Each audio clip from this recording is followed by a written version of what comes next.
오늘은 다니엘서 2장 46절부터 49절의 말씀을 가지고 영성과 현실성의 조화를 갖춘 사람이라고 하는 제목으로 말씀을 증거하겠습니다.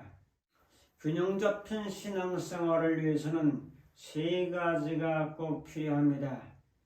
그 중에 첫 번째가 건강한 영성, 인격, 지성을 겸비해야 할 것입니다. 많은 신앙인들 스스로를 영적이라고 생각하는 사람들은 자신과 하나님과의 관계에만 초점을 맞추고 옆에 수평적 관계나 교회 공동체나 타인의 아픔이나 고통에 동참하지 아니하고 하나님 쪽으로만 집중되어 있는 그러한 편견된 신앙을 가지고 있는 사람들도 종종 있습니다. 둘째로 올바른 신앙생활을 하려면 성육신하신 그리스도의 지체로서 행동하는 신앙을 가질 때에 균형 잡힌 신앙이 될 수가 있습니다. 많은 것을 알고 깨닫고 있다 할지라도 행동하지 않는 것이 없다고 하면 결코 열매를 맺을 수가 없게 될 것입니다. 셋째로 삶 속에서 기본적인 신앙생활을 충성스럽게 감당하는 사람이 영성이 좋은 사람이라고 볼 수 있어요. 직장생활, 가정생활, 사회생활, 교회생활 이렇게 생활의 몇 가지가 있는데 거기서 최선을 다하는 충성심이 있을 때 믿음 있는 사람이요 또 믿음 있는 사람은 충성된 사람이기 때문에 이제 균형 잡힌 신앙이라고 볼 수가 있습니다. 오늘 본문 말씀은 느부갓네살이라고 하는 바벨론 제국의 왕이 등장합니다. 그런데 이 왕이 문제가 생겼습니다. 무슨 문제인가 하면 왕이 꿈을 꿨는데 꿈을 잊어버리고 말았습니다. 왕의 생각에는 대단히 좋은 꿈이었고 또 뭔가 아주 깊은 영적인 꿈이었는데 꿈을 잊어버렸으니까 해석할 길이 없죠. 박사들, 술객들, 점성사들 또 천문학을 연구하는 사람들을 전부 다 불러가지고 내가 잊어버린 꿈을 이제 너희들이 찾아내고 꿈을 해석해 달라고 요청합니다. 자, 만약에 너희들이 이 꿈을 찾지 못하고 해석하지 못하면 다 죽여버리겠다고 으름장을 놓습니다. 이때 건의대장 아리옥이 바벨론에 있는 술객들을 죽이러 나가며 다니엘이 명철하고 슬기로운 말로 건의대장에게 물어봅니다. 왜 이렇게 급하게 가십니까? 아리옥이 다니엘에게 여차이찬 왕의 명령 때문에 그렇다는 걸 알려줍니다. 다니엘이 왕을 면담하기를 요청하고 왕께 구하기를 시간을 주시면 왕에게 그 해석을 알려드리리다 라고 요청합니다. 왕은 그래 좋다. 얼마간의 시간을 주면서 너가 꼭 내 꿈을 찾아주고 해석하기를 바란다고 요청했습니다. 다니엘은 세 친구가 있죠. 사드락과 메삭과 아벳느고라는 이런 친구들이 있었는데 그 친구들에게 또 기도를 부탁합니다. 친구들에게 구하게 하니라 라고 이제 말씀하는데 구하게 하니라 라고 하는 그런 말씀은 원어상으로 지극한 열심으로 간구하다. 최선의 마음으로 최상의 마음으로 최고의 마음으로 지극한 열성을 가지고 하나님께 간절히 기도하는 것을 지극히 구하게 했다라고 말씀합니다. 하나님은 다니엘과 세 친구의 기도를 들으시고 그 꿈도 찾아주시고 그 꿈의 해석을 알려주셨습니다. 오늘 말씀을 통해서 우리는 영성과 현실성의 조화를 살펴보면서 은혜를 나누려고 합니다. 첫 번째로 다니엘은 영성을 갖추었다는 것이죠. 47절에 말씀하기를 왕이 대답하여 다니엘에게 이르되 너희 하나님은 참으로 모든 신들의 신이시요 모든 왕의 주제시로다.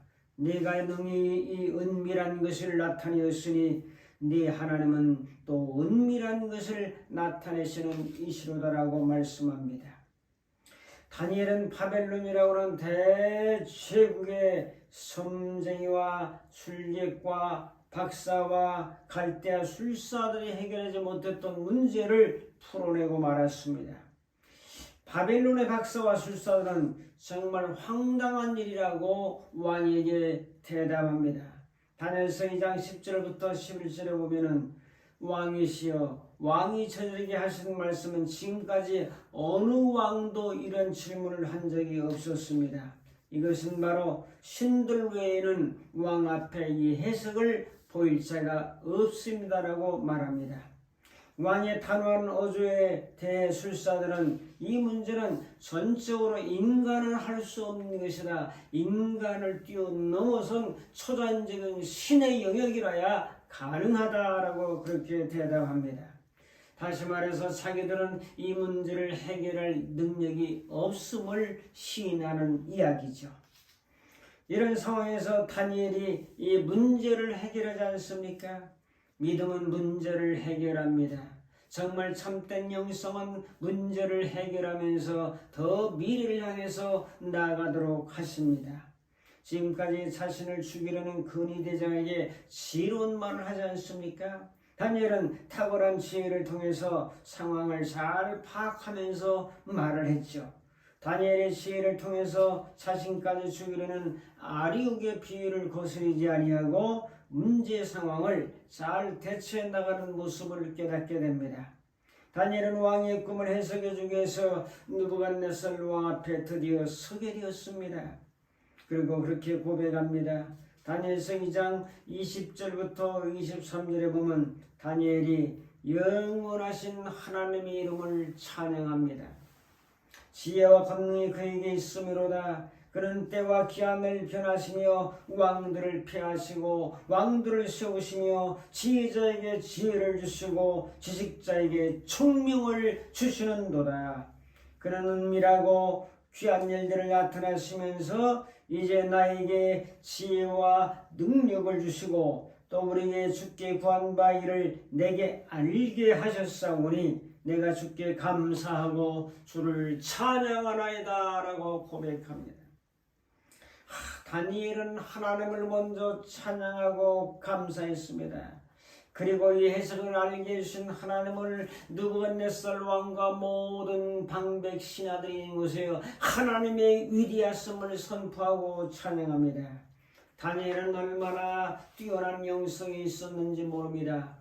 그렇게 이방 나라 왕 제국의 왕 앞에서 하나님을 칭송하고 찬양하고 하나님이 알게 하셨다고 주님을 증거하는 놀라운 영성을 가진 사람이었습니다. 지금 느부갓네살이 본 꿈은 무엇입니까? 이 세계가 돌아가는 역사를 본 거예요. 수천 년의 역사를 이제 이 느부갓네살 왕을 통해서 보게 하신 겁니다.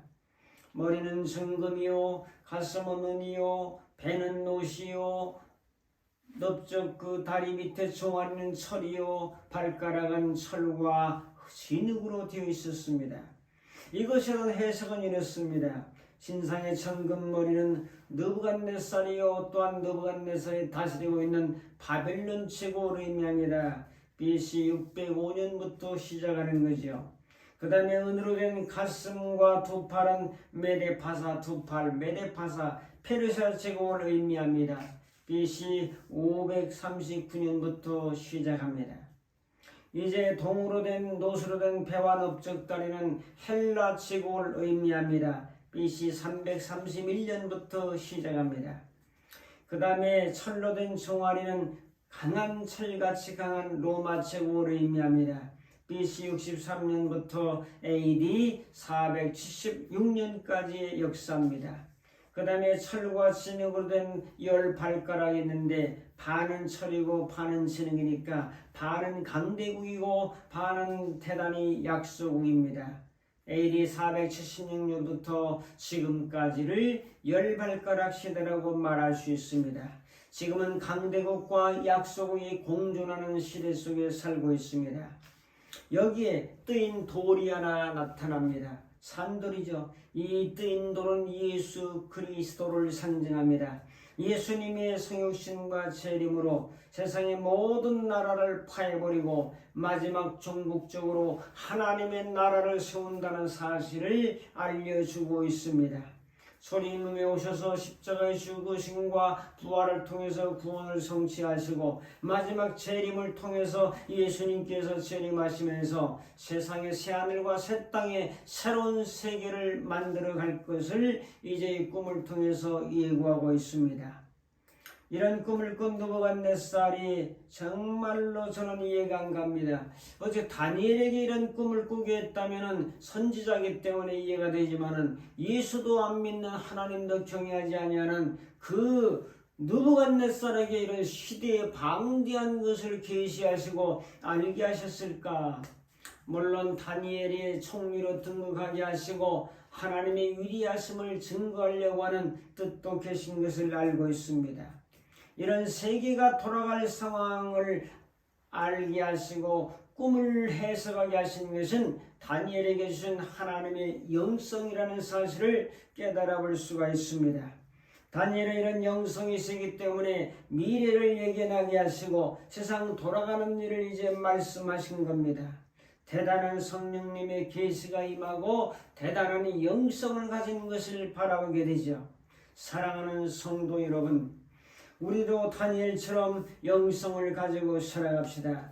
말씀을 깨닫고 다니엘과 새 친구처럼 주님 앞에 겸손히 기도하며 나이 낮은 것은 내 공로와 힘이 아니라 하나님이 알게 하셨고 깨닫게 하셨고 은혜를 주셨기 때문에 모든 것이 하나님의 은혜로 됩니다. 살아갑니다라는 겸손한 고백을 담아서 영성의 사람들이 다 될 수 있기를 주님의 이름으로 축복합니다. 이 세상은 예수님이 통치하는 나라로 통일된다는 사실을 궁극적으로 깨닫고 영원한 하나님의 나라를 바라보고 살아야 됩니다. 이 땅에 240여 개, 209여 개국이 넘는 나라가 있지만 이 땅의 나라는 전국적으로 다 마지막 종말을 구한다는 사실을 기억하고 새롭게 세워질 나라, 하나님의 나라, 천국이라고 하는 하나님의 나라를 바라보면서 우리는 최선을 다한 영성으로 경주해야 될 것입니다. 이런 정말론적인 신앙을 가지고 영성을 갖춘 우리 모두가 되기를 주님의 이름으로 축복합니다.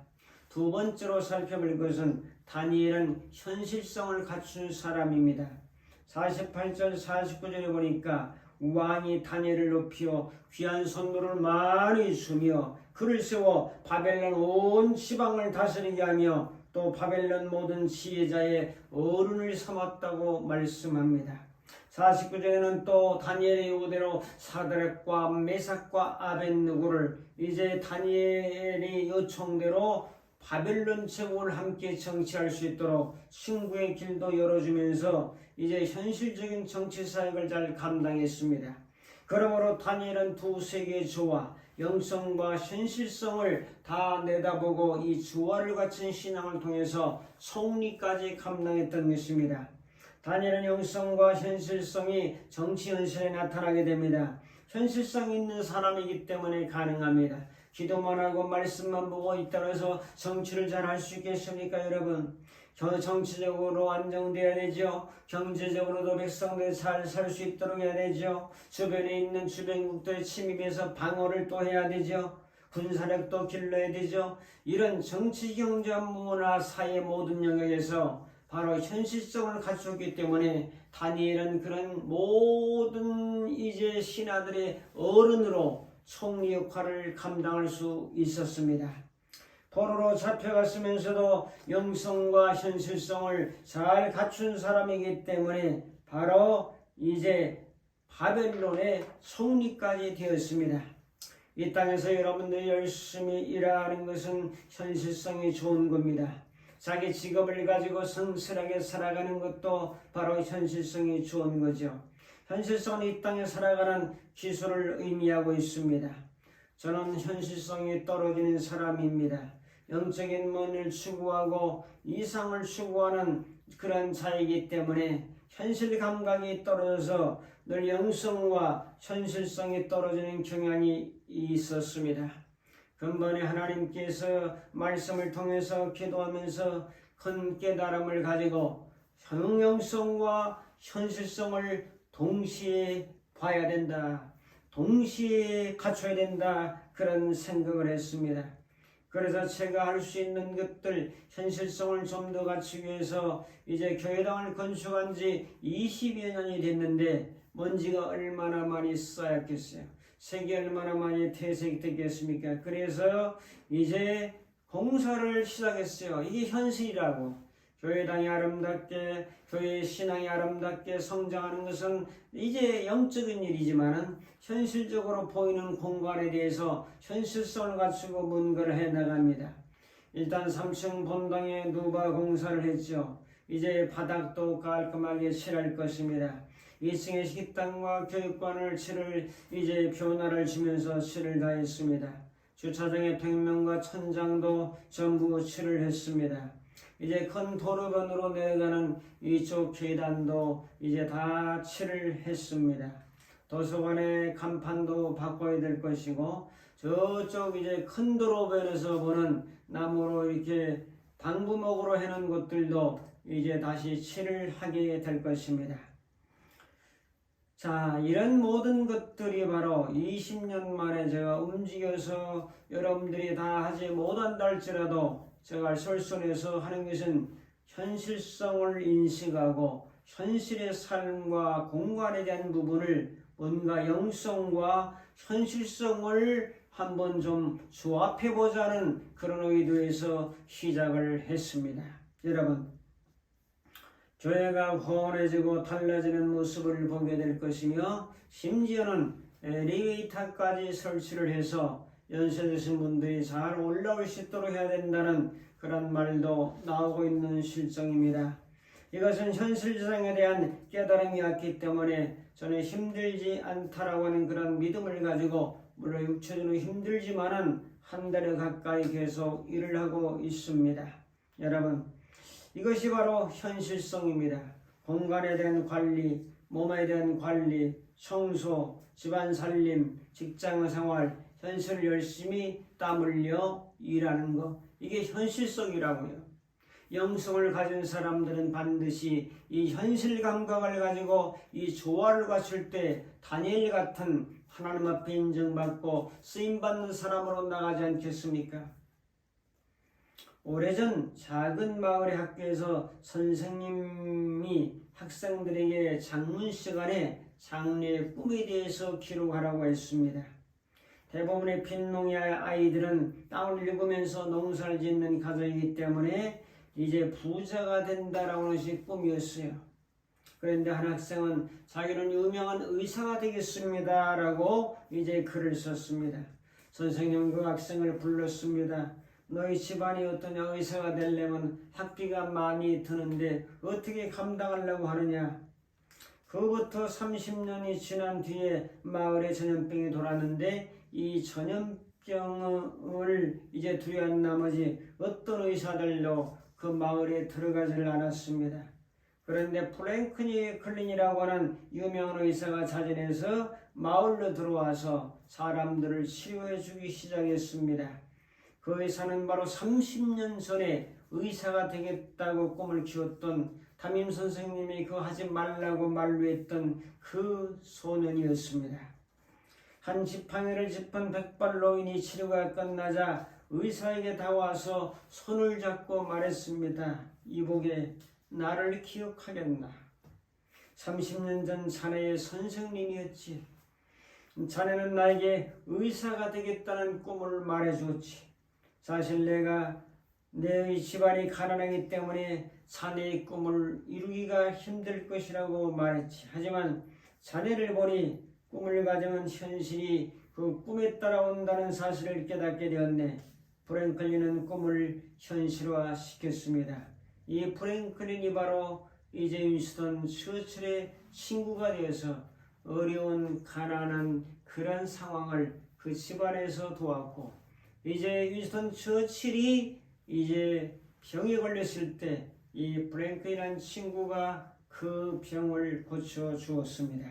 여러분, 예수님은 우리의 꿈을 주시고 영성을 주시고 현실성을 주셔서 이 현실에서 영성이 나타나도록 열매를 맺어나가도록 역사하시는 하나님을 믿으시기를 바랍니다.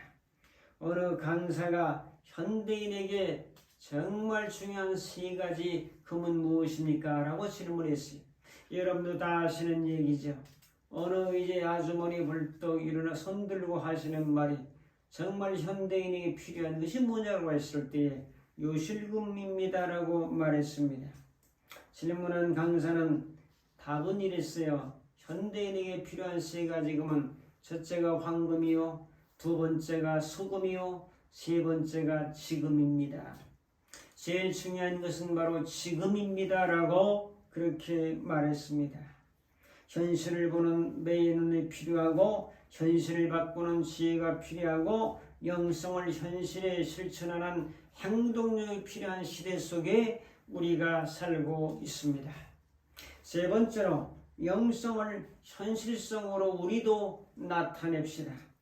제가 지금까지 이야기한 것은 뭡니까?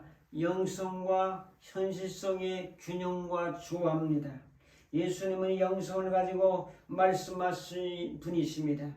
하늘에서 로고스로 말씀으로만 존재한 것이 아니라 육신을 입고 이 현실 세계에 현실성 있게 나타나셔서 십자가를 지시고 우리를 위해 구원의 피를 흘려주시고 부활의 새로운 생명을 주심으로 우리를 의롭게 만드시고 하나님의 자녀로 만드시고 죄사함을 주시고 이제 세상과 죄악과 마귀와 어둠과 질병과 고통을 이기고 승리하는 삶으로 나아가도록 우리를 인도해 주셨습니다. 사랑하는 성도 여러분, 신앙이 좋은 것은 뭐죠? 영성과 현실성의 조화를 잘 갖춘 사람입니다. 너무 영성에만 심취했으면 현실성이 떨어지고 너무 현실에만 집착해 있으면 영성이 떨어집니다. 우리 성도님들은 이 두 가지 잘 조화를 갖춘 믿음의 사람이 되어서 영성도 좋고 현실성도 좋아서 두 세계를 넘나들면서 믿음의 승리자로 살아갈 수 있기를 주님의 이름으로 축복합니다. 결단합니다. 영성과 현실성을 갖추기 위하여 우리는 보이지 않는 세계와 보이는 세계를 조화를 갖춰야 되고 하늘과 땅의 조화를 갖추며 이제 하나님의 은혜와 이 은혜가 이 현실에 어떻게 나타날 것인가를 고민해 보면서 영성과 현실성의 조화를 갖춘 믿음의 승리자가 다 될 수 있기를 주님의 이름으로 축복합니다. 기도하겠습니다. 자비로우신 하나님 아버지, 영성과 현실성의 아름다운 조화를 통해서 균형 잡힌 성숙한 신앙의 승리자들이 다 될 수 있도록 우리 주님께서 인도하여 주옵소서. 예수님의 이름으로 기도하옵나이다. 아멘. 축도합니다.